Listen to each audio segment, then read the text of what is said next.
কোরবানিকারীকে কি চুল, নখ ইত্যাদি কাটা থেকে বিরত থাকতে হবে? পশুর জান যাওয়ার আগে কি চামড়া ছিলা জায়েজ আছে? কোরবানি আর আকিকা এ দুটো একসাথে দেওয়া যাবে কিনা? কোরবানির গোশত দিয়ে দিনের প্রথম খানা খেতে হয়, এই কথাটা কতটুকু সঠিক? ত্রুটিযুক্ত পশু দিয়া কোরবানি দিলে কি কোরবানি হবে? কোরবানির ভাগিদারদের নাম জপা কোরবানির পরে এটা জরুরি কিনা? পশুর বয়স কত হতে হবে? কত বছর বয়স হলে আপনি সেই পশু দিয়ে কি করতে পারবেন? কোরবানি দিতে পারবেন। তো জবাইয়ের সময় বিসমিল্লাহ বলতে যদি কেউ ভুলে যায় তাহলে কি করবে? ঋণগ্রস্ত ব্যক্তির জন্য কোরবানি দেওয়া উত্তম নাকি ঋণ দেওয়া উত্তম? কোরবানির গোশত কিভাবে বন্টন করবেন? কয় ভাগ করবেন? পরিবারের সব সদস্য বা একাধিক সদস্য যদি সামর্থ্যবান হয় তাহলে সবাই দিবে, নাকি গোটা পরিবারের পক্ষ থেকে একজন দিলেই চলবে? ঋণগ্রস্ত ব্যক্তির জন্য কোরবানি দেওয়া উত্তম নাকি ঋণ দেওয়া উত্তম? উত্তর হলো ঋণ দেওয়া উত্তম। কারণ কোরবানির চাইতে তার জন্য ঋণের গুরুত্ব বেশি। সে যদি ঋণগ্রস্ত হয় তার জন্য কোরবানি ইসলামী শরীয়তে তার জন্য কোরবানি না, তার জন্য ঋণ দেওয়া জরুরি। সে ঋণ পরিশোধ করবে, এরপরে টাকা থাকলে কোরবানি দিবে, না থাকলে কোরবানি দিবে না। কিন্তু আমাদের আজকাল অবস্থা হলো ঋণ থাকলেও আমরা কোরবানি দিই, কারণ না দিলে মুখ রক্ষা হয় না, ছেলে মেয়ে কার দিকে চেয়ে থাকবে, গোশত কোত্থেকে খাবে। অতএব এগুলা কোরবানি না, এগুলা নিছক গোশত খাওয়া এবং ফুর্তি। লোন করে কোরবানি করা যাবে কিনা? হাওলাত করে ঋণ করে কোরবানি করা যাবে কিনা? এর উত্তর হলো যাবে, যদি সেই ঋণের টাকাটা দেওয়ার মতো ব্যবস্থা বা ইচ্ছা, সদিচ্ছা থাকে, তাহলে ঋণ করেও কি দেওয়া যাবে? ঋণ করে ভালো কাজ করা যায়। পশুর বয়স কত হতে হবে? কত বছর বয়স হলে আপনি সেই পশু দিয়ে কি করতে পারবেন? কোরবানি দিতে পারবেন। এর উত্তর হলো, পশু যদি হয় সবচেয়ে বড় পশু অর্থাৎ ওট, তাহলে সেক্ষেত্রে সেটার বয়স হতে হবে কমপক্ষে 5 বছর। কত বছর? 5 বছরের নিচে যদি ওটের বয়স থাকে, ওইটা এমনি জবাই করতে খেতে পারবেন, কিন্তু কোরবানি হিসাবে কি করতে পারবেন না, জবাই করলে ওটা কোরবানি আদায় হবে না। গরু যদি হয় তাহলে সেক্ষেত্রে তার বয়স হইতে হবে কমপক্ষে 2 বছর। আর ছাগল, দুম্বা, ভেড়া এগুলো যদি হয় তাহলে তার বয়স হইতে হবে কমপক্ষে 1 বছর। তাহলে ছোট পশুগুলা 1 বছর, গরু 2 বছর, ওট 5 বছর। ছোট পশুর মধ্যে আবার দুম্বা, ভেড়া এগুলো যদি 6 মাসের বয়স, 7 মাস, 8 মাসের বয়সেরটা দেখতে 1 বছরটার মতো বড় দেখা যায় তাহলে চলবে। কিন্তু ছাগলের ক্ষেত্রে পরিপূর্ণ কি হইতে হবে? 1 বছর হওয়া লাগবে। দাঁত দেখে বয়স নির্ধারণ করে আমাদের দেশে, এটা কি ঠিক নাকি বেঠিক? কি বলেন আপনারা? এটা ঠিক। কারণ হলো, পশু বিশেষজ্ঞ যারা আছেন, পশু সম্পর্কে যারা ভালো বুঝেন, পশু লালন পালনে যারা দক্ষ, অভিজ্ঞ, তারা পশুর গালের ভেতরকার বিশেষ ধরনের দাঁত যখন একটা বের হয় তখন বুঝেন এটা 1 বছর হয়েছে, 2টা বের হলে বুঝেন 2 বছর হয়েছে, এবং এটা অভিজ্ঞতা দ্বারা মোটামুটি প্রমাণিত, প্রতিষ্ঠিত। যার কারণে ওইটার উপরে নির্ভর করে বছর নির্ধারণ করা, নির্ণয় করা কি আছে সঠিক। তবে কোনো পশু যদি নিশ্চিতভাবে জানা যায় তার বয়স 1 বছর, 2 বছর বা যেই পরিমাণ বয়স হওয়া দরকার সেই পরিমাণ বয়স হয়েছে কিন্তু দাঁত উঠে নাই, তবুও সেটা দিয়ে কি দেওয়া যাবে? কোরবানি দেওয়া যাবে। দাঁতটা মেইন না, মেইন হলো বয়সটা ওই পরিমাণ হয়েছে কি না। ওই বয়সে হওয়ার পরও কি থাকতে পারে? দাঁত নাও থাকতে পারে। পরিবারের সব সদস্য বা একাধিক সদস্য যদি সামর্থ্যবান হয় তাহলে সবাই দিবে, নাকি গোটা পরিবারের পক্ষ থেকে একজন দিলেই চলবে? নবী আলাইহিস সালাম থেকে এক্ষেত্রে একটা হাদিস বর্ণিত হয়েছে, যেটা একটু আগে আপনাদেরকে শুরুতে আমি শুনেছি, মুসনাদ আহমদে বর্ণিত হয়েছে এবং আরো অনেক হাদিসের কিতাবে কাছাকাছি হাদিস বর্ণিত হয়েছে। নবী আলাইহিস সালাম বলেছেন যে প্রত্যেক পরিবারের উপরে একটি কোরবানি জরুরি।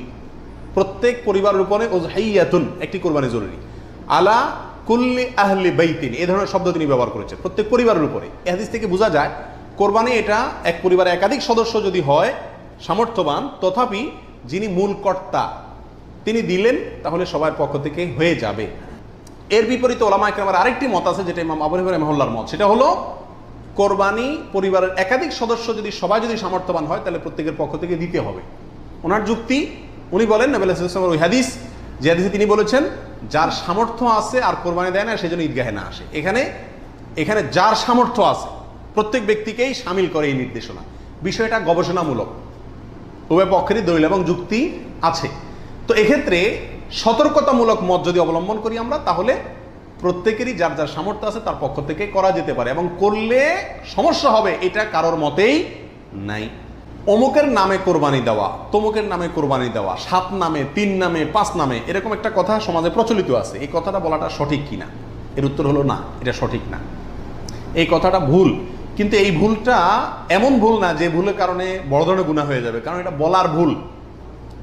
এভাবে বলাটা উচিত না, কারণ কোরবানি হবে মূলত আল্লাহ সুবহানাহু ওয়া তাআলার নামে। অতএব 5 নামে, 4 নামে, 3 নামে, 7 নামে কোরবানি হয় না, নাম শুধু একটাতেই হয়, সেটা হলো বিসমিল্লাহ, আল্লাহর নামে। ঠিক না ঠিক?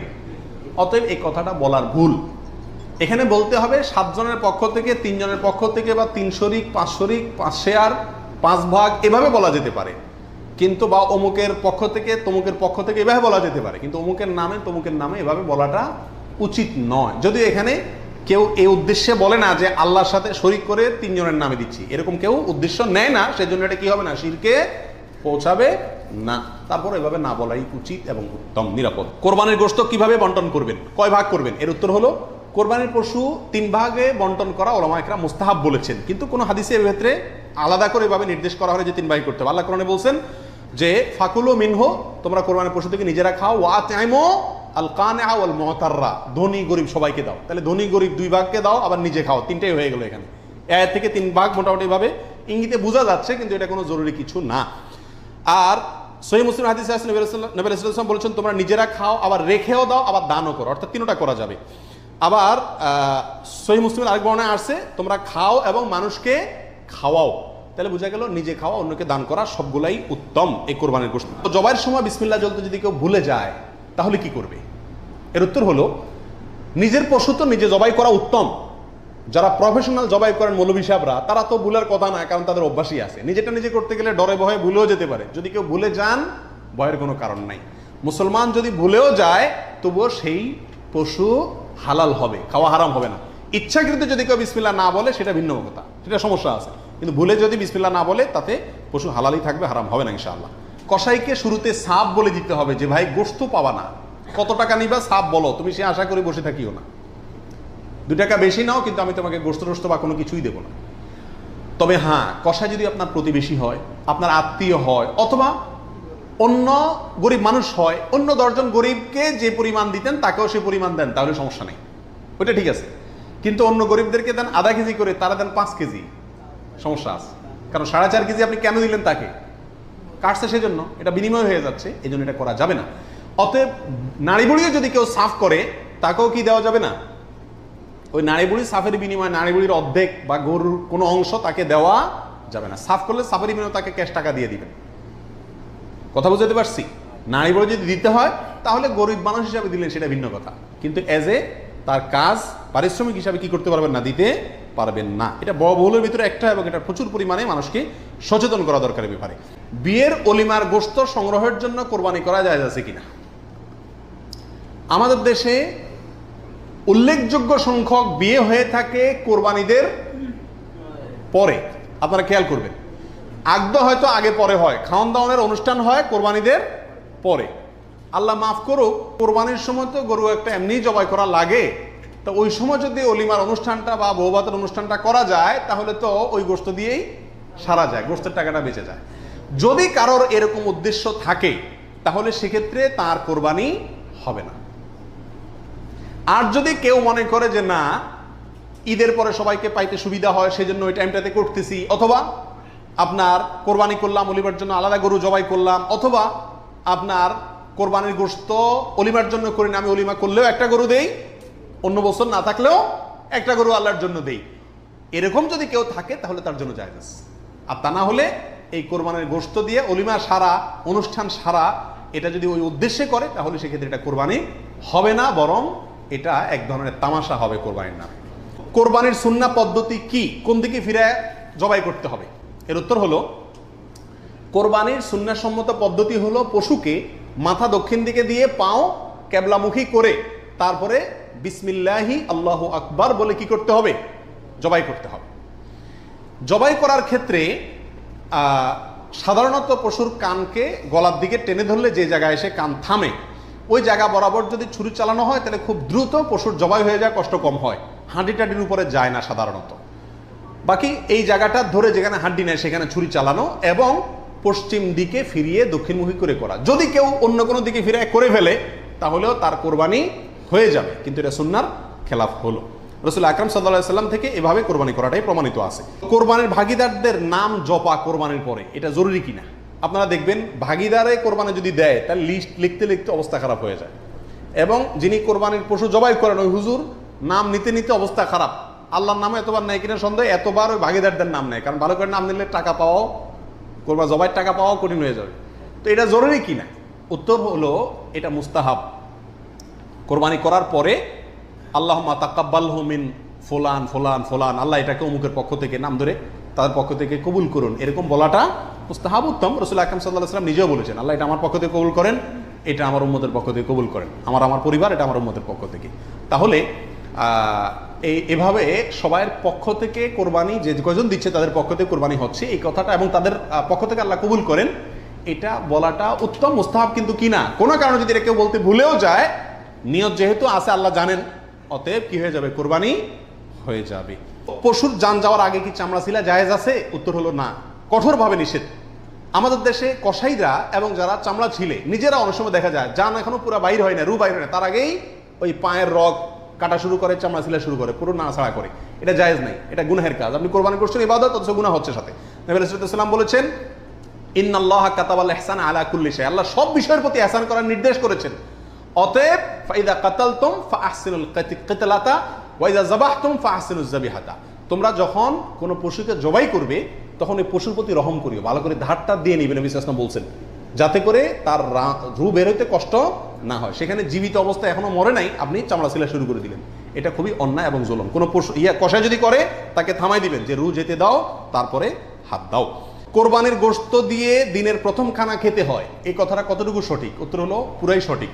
রাসূল আকরাম সাল্লাল্লাহু আলাইহি সাল্লাম থেকে বর্ণিত হয়েছে যে তিনি ঈদুল আজহাতে, ঈদুল ফিতরের ব্যতিক্রম করতেন। ঈদুল ফিতরে কিছু একটা মিষ্টি খেয়ে, খেজুর টেজুর খেয়ে তারপরে ঈদগাহে যেতেন, আর ঈদুল আজহাতে সারাদিন কিছু খেতেন না, কোরবানির পশুর গোশত দিয়ে প্রথম খানা খেতেন দিনের। অতএব আপনি গরু দেন, ছাগল দেন, যেটা দিয়ে কোরবানি করেন, দিনের প্রথম খানা কি দিয়ে হওয়া উত্তম?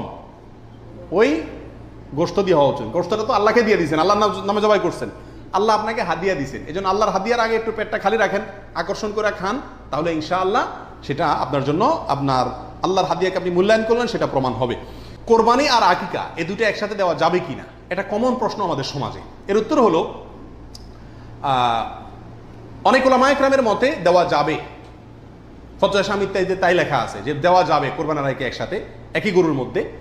আর অনেক উলামায়ে কেরামের মতে দেওয়া যাবে না। দেওয়া যাবে না এর ভিতরে আপনার পাকিস্তানের খুব নামকরা মুফতি ছিলেন মুফতি রশিদ আহমদ রাহিমাহুল্লাহ, আহসানুল ফতোয়ার লেখক। তিনি হানাফি মাযহাবের বড় উলামায়ে কেরামের মধ্যে থেকে তিনি কঠোরভাবে এর বিরুদ্ধে করেছেন এবং বলেছেন কোন অবস্থাতেই কোরবানি আর আকিকা একসাথে মিক্স করা যায় না, উচিত না। কারণ কোরবানি একটা ইবাদত, আকিকা আরেকটি ইবাদত। আর তাছাড়া গরু এক অংশে একাধিক ব্যক্তি দিতে পারবে, এটা কোরবানির ক্ষেত্রে নবী সাল্লাল্লাহু আলাইহি ওয়াসাল্লাম বলছেন, আকিকার ক্ষেত্রে বলেন নাই। সেই জন্য কোরবানি এবং আকিকা পৃথক হওয়া উচিত। একই দিনে হতে পারে, কিন্তু গরুর অংশে কোরবানির না, এই আকিকার কারণ নামের অংশ থাকা উচিত না। এই মতটা বেশি শক্তিশালী এবং বেশি সতর্কতামূলক। ত্রুটিযুক্ত পশু দিয়া কোরবানি দিলে কি কোরবানি হবে? ত্রুটিযুক্ত পশু, একটা পশুর ভিতরে কোনো দোষ আছে, ত্রুটি আছে, সমস্যা আছে, রোগবালাই আছে, ওইটা এমনি জবাই করে খাইতে পারবেন, কিন্তু কোরবানি দিলে কোরবানি হবে কি না? এর উত্তর হলো কিছু কিছু ত্রুটি আছে, যেই ত্রুটিগুলো থাকলে পশু কোরবানি করলে ওই কোরবানি যথেষ্ট হবে না। আর কিছু কিছু ত্রুটি আছে যেগুলো থাকলেও কি দেওয়া যাবে, ওই ত্রুটি সহকারে কোরবানি দিলে কোরবানি হয়ে যাবে। কোন ত্রুটিতে আপনার কোরবানি দিলে কোরবানি হবে না? একটা হলো ল্যাংড়া হওয়া, এমন ল্যাংড়া যে ল্যাংড়ার কারণে সে পশুর পালের সাথে চললে পিছায় যায়, তাদের সাথে তাল মিলায় ধরে রাখতে পারে না, অথবা জবাই করার জায়গা পর্যন্ত হেঁটে যাওয়ার ক্ষমতা নেই, তাকে ঠেলা নিয়ে যেতে হয়, ছেঁচড়ায় নিয়ে যেতে হয়, শক্তি নেই পায়ে, এক পাও হোক দুই পাও, এরকম ল্যাংড়া ঘোড়া যদি হয় তাহলে ওইটা দিয়ে কোরবানি দিলে কি হবে না? যথেষ্ট হবে না, হাদিসে সুস্পষ্টভাবে নিষেধ করা আছে। আরেকটা হলো যে এই পরিমাণ রুগ্ন, অসুস্থ, রোগা, যে রোগার কারণে সে চলাফেরা করতে পারে না, বা ওই যে হাঁটার শক্তি নেই, প্রচন্ড রোগা, দুর্বল, সেটা দিয়ে কোরবানি দিলেও কি হবে না? কোরবানি হবে না। আরেকটা হলো যে অন্ধ, এমন অন্ধ হয়, চোখ কানা অথবা চোখ অন্ধ, অথবা চোখে এমন সমস্যা আছে যে সমস্যার কারণে সে দেখে না, স্বাভাবিকভাবে ঘাস টাস রাখলেও সে বুঝে না কোনটা কি, অথবা ওই জায়গা পর্যন্ত দেখে একা একা যাইতে পারে না, উষ্ঠা খায়, তার মানে চোখে বড় সমস্যা আছে, এরকম থাকলে এটা দিয়ে কি হবে না? কোরবানি হবে না। একটা শিং অথবা দুইটা শিং গোড়া থেকে উঠে গেছে, একেবারে গোড়া সহ উঠে গেছে, এরকম যদি হয় ওইটা দিয়ে কোরবানি দিলেও কোরবানি হবে না। তবে যদি সামান্য হয়, সামান্য কান কাটা, সামান্য শিং ভাঙা, সামান্য একটু পায়ে সমস্যা, সামান্য একটু অসুখ বিসুখ আছে, এরকম যদি হয় সেগুলো দিয়ে কোরবানি দিলে কি হবে? কোরবানি হয়ে যাবে। অর্থাৎ ত্রুটি যদি ছোট হয় সমস্যা নাই, বড় ত্রুটি যদি হয় তার কারণে কি হবে না, ওই পশু দিয়ে কোরবানি দিলে কোরবানি যথেষ্ট হবে না। 13 নম্বর প্রশ্ন হলো, কেনার পর যদি ত্রুটি দেখা যায় তাহলে কি করবে? আপনি ভালো পশু কিনে নিয়ে আসলেন, কোরবানি করবেন, রেখে দিচ্ছেন, খাওয়াচ্ছেন, হঠাৎ করে দেখা গেল চোখের সমস্যা, যে কোনো কারণে পা ভেঙে গেছে, বড় ধরনের সমস্যা হয়েছে, তখন কি করবেন? উত্তর হলো, যদি আপনি গরিব মানুষ হন তাহলে সেক্ষেত্রে যেটা আছে ওইটাই জবাই করবেন। আর যদি আপনার সামর্থ্য থাকে তাহলে সেক্ষেত্রে আপনার ওইটার বদলে আরেকটা পশু কিনে সেটাকে কি করবেন? কোরবানি করবেন। কোরবানিকারীকে কি চুল, নখ ইত্যাদি কাটা থেকে বিরত থাকতে হবে? উত্তর হলো হ্যাঁ। নবী রাসূলুল্লাহ সাল্লাল্লাহু আলাইহি ওয়াসাল্লাম বলেছেন, মান আরাদা আন ইউদাহিয়া, যে ব্যক্তি কোরবানি করার ইচ্ছা রাখে, পোষণ করে, ফালা ইয়াখুয মিন শা'রিহি ওয়া আযফারিহি শাইআ, সেই জন্য তার নখ, চুল ইত্যাদি কোনো কিছুতে হাত না দেয়। কোরবানির ঈদের 10 দিন আগে, চাঁদ যেদিন উঠবে ওই দিন থেকে নিয়ে ঈদের দিন পর্যন্ত এগুলো করা যাবে না। কি করা যাবে না? চুল, নখ ইত্যাদি কাটা যাবে না, কাটবে না কোরবানিকারী ব্যক্তি। কোরবানি দেওয়ার পরে চুল, নখ ইত্যাদি কাটবে।